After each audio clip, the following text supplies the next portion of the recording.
안녕하세요, 여러분. 시대에듀 귀화 면접심사 사회통합 프로그램 구술시험 문제풀이 시간이 돌아왔습니다. 오늘은 제6장 종합평가 부분의 구술형 문제를 살펴보도록 하겠습니다. 제5회 모의평가입니다. 1번에서 3번 문제는 읽기 지문을 읽고 읽기 지문과 관련된 질문에 대답을 하는 문제입니다. 같이 먼저 읽어보겠습니다.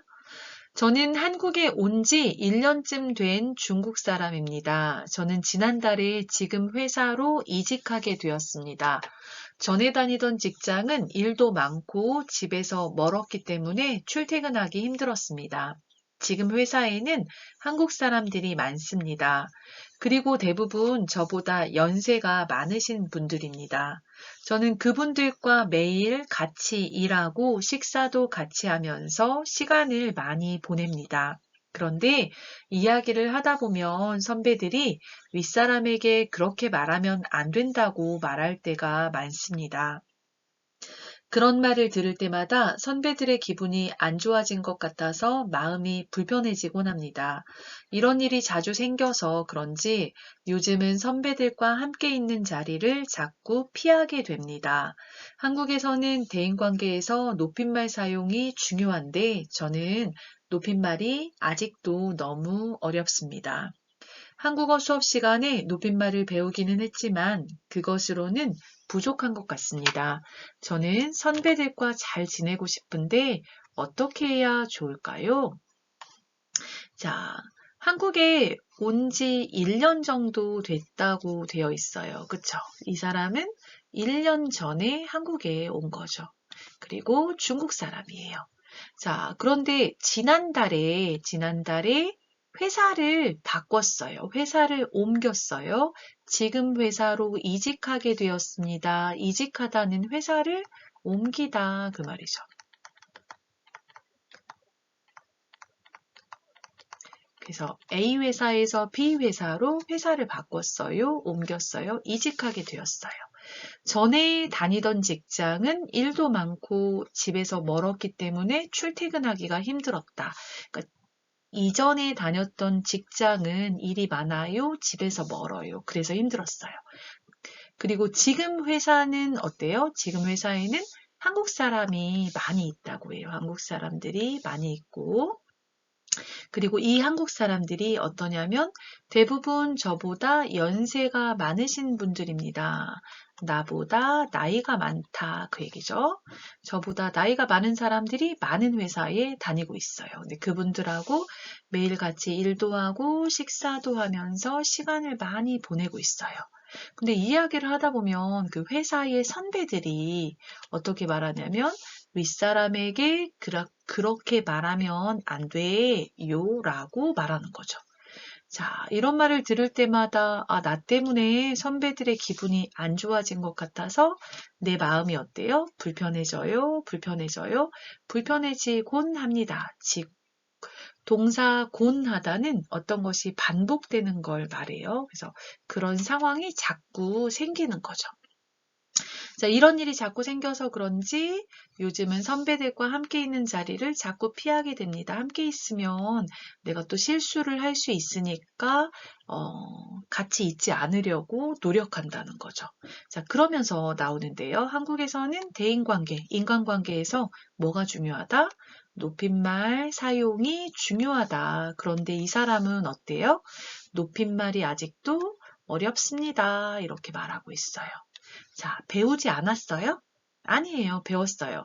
한국어 수업 시간에 높임말을 배우기는 했지만, 배웠어요. 하지만 그것만으로는 부족한 것 같습니다. 배우기는 했지만 높임말 사용에 어려움이 있다는 거죠. 자, 이런 내용을 눈으로 읽고 면접관의 질문에 대답을 하면 되겠습니다. 자, 1번. 이 사람은 왜 직장을 바꾸었나요? 질문했네요. 자, 보시면 전에 다니던 직장이 어땠어요? 일도 많고 집에서 멀었기 때문에 출퇴근하기가 힘들었습니다. 이렇게 말했죠. 이런 이유 때문에 아마 회사를 바꾼 것 같아요. 이직하게 되었습니다. 말했어요. 그래서 전에 다니던 직장은 일도 많고 집에서 멀었기 때문에 지금 회사로 옮기게 되었습니다. 자, 이직하다 이것을 옮기다 이렇게 바꿔서 말했네요. 그래서 전에 다니던 직장은 여기 본문에 나온 것처럼 일도 많고 집에서 멀었기 때문에 회사에 다니는 게 힘들었어요. 그래서 지금 회사로 이직하다, 옮기다, 옮기게 되었습니다. 변화가 있었다. 그런 얘기죠. 자, 1번에 2번 볼게요. 이 사람이 새로 바꾼 직장에는 어떤 사람이 많은가요? 자, 이번에 새로 가게 된 직장, 새로 바꾼 직장에는 어떤 사람이 많아요? 질문했네요. 자, 보시면 지금 회사에는 한국 사람들이 많습니다. 그리고 어때요? 이분들은 대부분 저보다 연세가 많으신 분들입니다. 이렇게 말하고 있어요.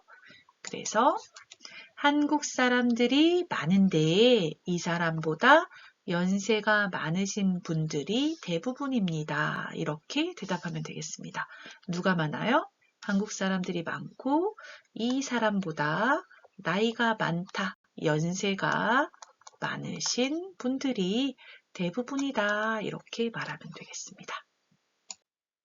자, 2번에 1번. 이 사람이 선배들과 같이 있는 자리를 피하는 이유는 무엇인가요? 질문했어요. 자, 이 사람이 선배들하고 매일 같이 일하고 식사도 하고 시간을 많이 보내는데 어때요? 이야기를 하다 보면 선배들이 윗사람에게 그렇게 말하면 안 된다고 말할 때가 많아요. 그리고 이런 말을 들을 때마다 어때요? 아, 나 때문에 선배들의 기분이 안 좋아진 것 같아서 마음이 불편해져요. 그래서 이런 일이 자주 생겨서 그런지 요즘은 선배들과 함께 있는 자리를 자꾸 피하게 됩니다. 이렇게 말했죠. 그런데 이런 얘기를 왜 윗사람에게 그렇게 말하면 안 돼 라는 이야기를 들어요? 높임말 사용을 잘 못하기 때문에 그런 거죠. 이런 것들을 정리해서 대답을 하면 되겠습니다. 자, 이 사람은 높임말 사용을 잘 못해서 선배들에게 윗사람에게 그렇게 말하면 안 된다는 말을 들을 때가 많고 그런 말을 들을 때마다 선배들의 기분을 나쁘게 만든 것 같아서 마음이 불편해집니다. 그래서 선배들과 같이 있는 자리를 피합니다. 자, 이렇게 대답하면 되겠네요. 자, 높임말 사용을 잘 못해요. 그래서 선배들에게 혼나요. 윗사람에게 그렇게 말하면 안 돼요 라는 말을 자주 듣고 이런 말을 들으면 어때요? 아, 내가 선배들의 기분을 나쁘게 만든 것 같아서 나도 마음이 불편해져요. 그래서 함께 있지 않으려고 노력하는 거죠. 같이 있는 자리를 피합니다. 피하게 됩니다. 말하면 되겠습니다. 자, 2번. 이 사람이 한국 생활에서 어려워하는 것은 무엇인가요? 자, 뭐가 어렵다고 했어요? 저는 높임말이 아직도 너무 어렵습니다. 수업 시간에 배우기는 했지만 어때요? 부족합니다. 이런 말을 했죠. 자, 이 사람은 높임말을 사용하는 것을 어려워합니다. 회사에서 자기보다 나이가 많은 분들과 일하는데 높임말을 잘 사용하지 못해서 힘들 때가 있습니다. 자, 뭐가 어려워요? 높임말을 사용하는 것을 어려워하고 회사에 나보다 나이가 많은 사람들이 많은데 이분들한테 높임말을 잘 사용하지 못해서 분위기가 이상해지고 내 마음도 불편해지고 이런 때가 생기는 거죠. 그래서 힘들 때가 있습니다. 이렇게 대답하면 되겠습니다. 자, 3번에 1번. 한국에서 직장 생활을 잘하려면 어떻게 해야 하나요? 자, 한번 먼저 읽어볼게요. 자, 직장 생활을 잘하려면 출근 시간에 지각하지 않아야 하며 근무 태도가 좋아야 합니다. 성실하게 자신이 맡은 일에 책임을 다해야 합니다. 또한 직장 안에서의 대인관계도 중요하므로 대화할 때 높임말을 잘 사용해야 하며 인사를 잘하고 예의를 지켜야 합니다. 그래서 직장 생활을 할 때 이제 여러 사람들과 함께 일하기 때문에 대인관계가 중요해요. 그쵸? 그래서 그런 부분들에 대해서 이야기하면 될 것 같고 가장 기본적인 것, 출근 시간을 잘 지켜서 지각하지 않아야 하고 그리고 일할 때 다른 일을 하면 안 되겠죠. 그래서 근무 태도, 일하는 태도가 좋아야 된다. 자, 일하는 시간에 인터넷 쇼핑을 하거나 개인적인 일을 보거나 그러면 안 되겠죠. 그래서 근무 태도가 좋아야 하고 또 성실하게 자신이 맡은 일에 책임을 다해야 한다. 성실해야 한다. 그런 이야기를 하고 있고요. 그 다음 인간관계, 대인관계가 중요하니까 대화할 때도 높임말을 잘 사용해야 하고 인사도 잘하고 예의를 지켜야 한다 이야기하고 있네요. 그래서 여러분이 생각할 때 직장 생활에서 이런 것이 중요하다 그런 것들을 이제 이야기하시면 되겠습니다. 3번에 2번, 다른 사람과의 대인관계를 잘 유지하기 위해서 중요한 것은 무엇인가요? 자, 이번에는 직장 생활에서만 얘기하는 것이 아니라 다른 사람과 인간관계를 맺을 때 어떤 것이 중요하냐 묻고 있네요. 자, 다른 사람과의 대인관계를 잘 유지하려면 인사를 잘하고 예의를 지켜야 하며 존댓말이나 높임말을 잘 사용해야 합니다. 또한 상대방이 이야기할 때 관심을 가지고 잘 들어줘야 합니다. 또한 대인관계에서는 신뢰가 중요하므로 거짓말을 하면 안 된다고 생각합니다. 자, 다른 사람과의 대인관계를 잘 유지하려면 인사를 잘하면 좋을 것 같아요. 그리고 예의, 예절을 잘 지켜야 하고요. 또 말할 때 조심해야 되죠. 존댓말이나 높임말을 잘 사용해야 합니다. 말했어요. 또 상대방이 이야기할 때는 관심을 가지고 잘 들어줘야 하고 대인관계에서는 신뢰는 뭐냐면 서로 믿을 수 있어야 돼요. 믿음이란 뜻인데요. 신뢰가 중요하므로 서로 믿을 수 있어야 돼요. 그러니까 거짓말을 하면 안 됩니다. 이렇게 말하고 있네요. 자, 이거는 발음을 조심하셔야 되는데요. 여러분. 신뢰라고 소리가 납니다. 받침 니은이 뒤에 리을을 만나요. 리을로 소리가 바뀝니다. 그래서 신뢰라고 발음하시면 되겠습니다. 4번과 5번은 이제 각각의 다른 주제의 질문이에요. 그래서 4번 질문, 5번 질문. 그 질문을 듣고 대답을 하면 되겠습니다. 자, 4번. 한국 사람들은 가족을 소중하게 생각합니다. 4번에 1번. 한국의 전통적인 가족의 모습과 현대 가족의 모습을 비교하여 이야기해 보세요. 자, 가족에 대한 문제가 나왔는데요. 자, 한국의 전통적인 가족, 그리고 현대 가족의 모습을 비교해서 이야기하세요 말했네요. 자, 전통적인 가족하면 여러분 확대 가족 생각하시면 되겠어요. 할머니, 할아버지, 엄마, 아빠, 아들, 딸까지 해서 조부모님, 부모님, 손자, 손녀까지 사는 확대 가족이 전통적인 가족의 모습이고요. 현대 가족하면 부모님과 자녀, 미혼 자녀가 함께 사는 핵가족을 생각하시면 되겠습니다. 물론 이제 핵가족에다가 자녀를 낳지 않고 사는 부부만 사는 가족도 있고 1인 가구도 있고 그런데요. 이제 비교를 하자면 전통적인 가족하면 확대 가족, 현대 가족하면 핵가족 이렇게 크게 놓고 비교를 해보시면 좋겠습니다. 자, 전통적인 한국 가족의 모습은 결혼한 자녀가 부모님을 모시고 사는 확대 가족의 형태였습니다. 하지만 산업화 이후 학업이나 취업 등의 이유로 자녀들이 부모를 떠나 도시로 나가게 되었고 취업을 하고 결혼하여 도시에 정착하게 되면서 가정을 따로 꾸리는 경우가 많아졌습니다. 그래서 지금은 확대 가족보다는 부모와 결혼하지 않은 자녀가 함께 사는 형태인 핵가족을 더 많이 볼 수 있습니다. 그리고 과거에는 보통 3명 이상의 자녀를 낳아 키웠지만 요즘은 교육비의 부담, 여성의 경제활동 증가로 인해 자녀를 한두 명만 낳거나 낳지 않고 사는 부부도 많아졌습니다. 자, 전통적인 한국의 가족의 모습은 뭐냐면 결혼한 자녀가 부모님을 모시고 살아요. 그리고 아들, 딸을 낳아서 함께 살죠. 확대 가족의 형태였습니다. 확대 가족 이야기를 하고 있고요. 자, 이렇게 부모님을 모시고 살았는데 1960년대 산업화가 이루어지면서 공부를 위해서 도시로 이동하거나 회사에 취직하기 위해서 도시로 이동하는 자녀들이 늘어났어요. 그래서 자녀들이 부모를 떠나서 도시로 나가게 되었고, 도시에서 공부하고 취업하고 또는 도시에서 취업을 하고 도시에서 결혼을 해서 도시에 정착해서 살게 되었죠. 그래서 부모님은 시골에, 농촌에 살게 되고 자녀는 도시에 살게, 따로 살게 되는 상황들이 많이 생겼습니다. 그래서 지금은 확대 가족보다는 부모와 결혼하지 않은 자녀가 함께 사는 어떤 가족? 핵가족을 더 많이 볼 수 있다 이야기하고 있네요.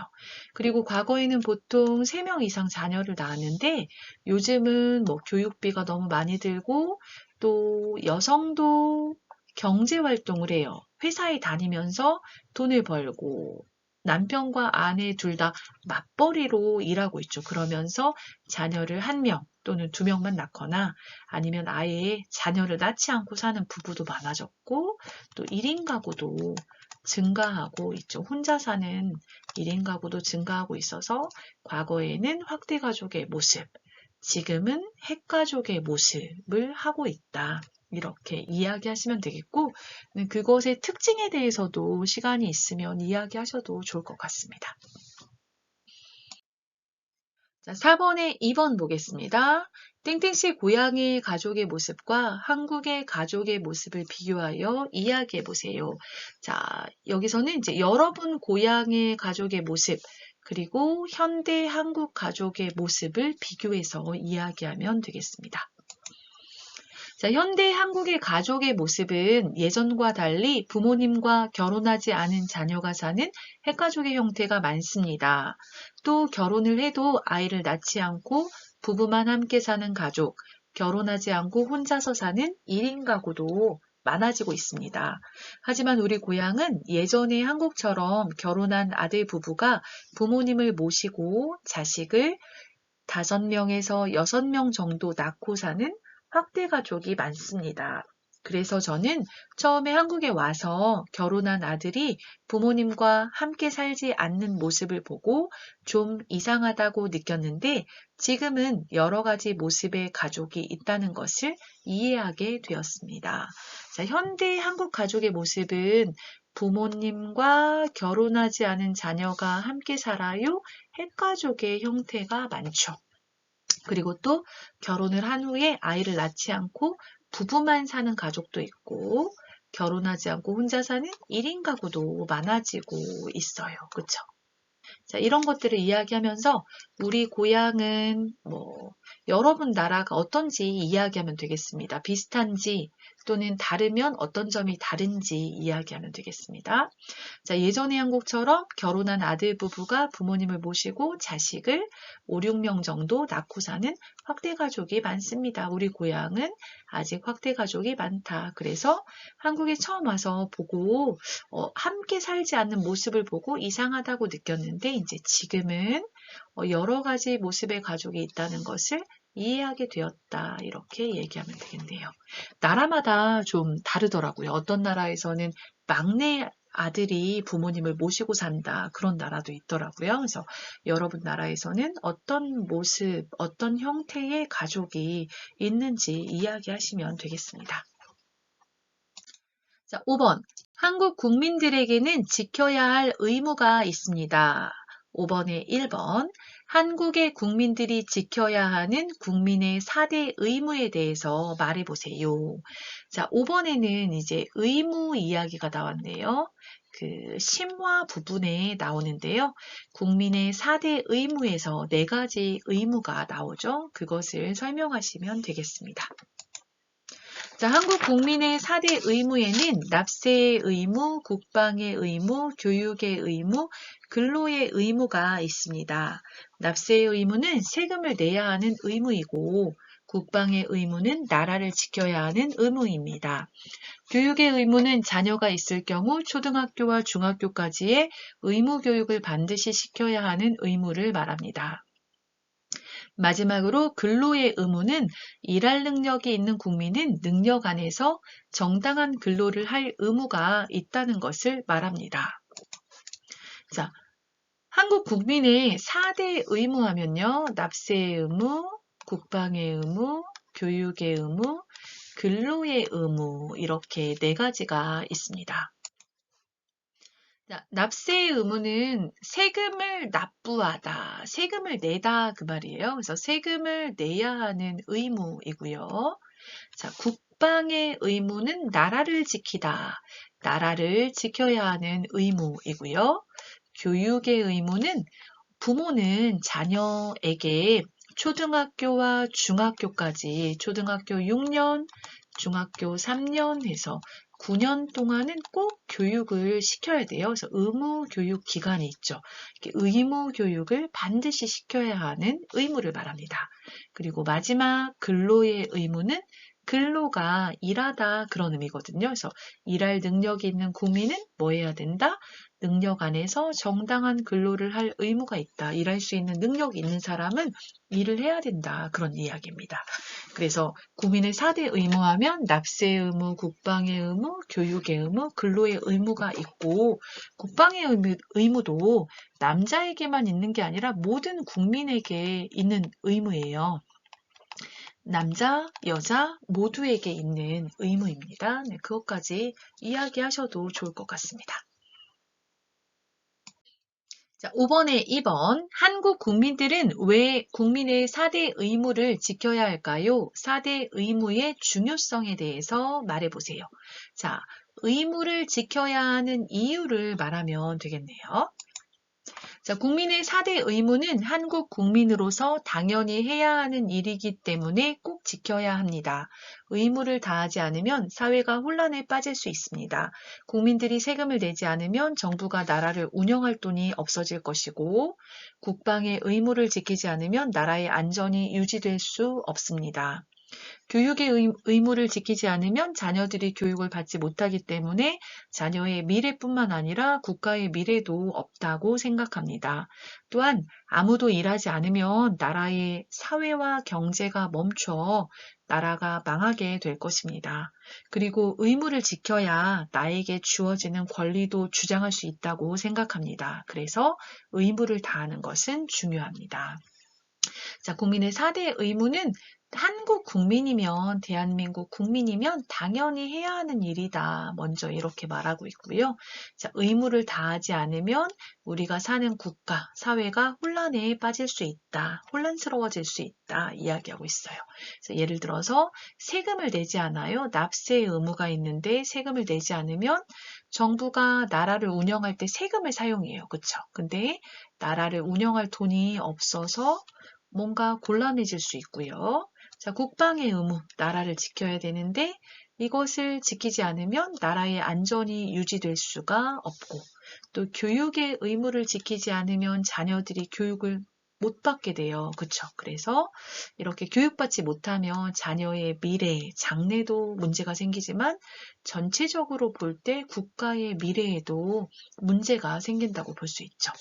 또 아무도 일하지 않아요? 그러면 세금을 내는 사람도 적어지고 경제가 성장하고 발전해야 되는데 그런 부분들이 멈추고 또 사회적으로도 세금이나 이런 부분이 부족해서 문제가 생길 수 있고 그래서 나라가 어려움을 겪게 될 수 있겠죠. 그렇기 때문에 의무를 지켜야 한다. 이렇게 얘기하고 있고 자, 의무를 지켜야 또 우리에게 주어진 권리가 있잖아요. 그래서 권리도 주장할 수가 있다. 그래서 의무를 다하는 것은 중요하다. 이렇게 끝맺고 있습니다.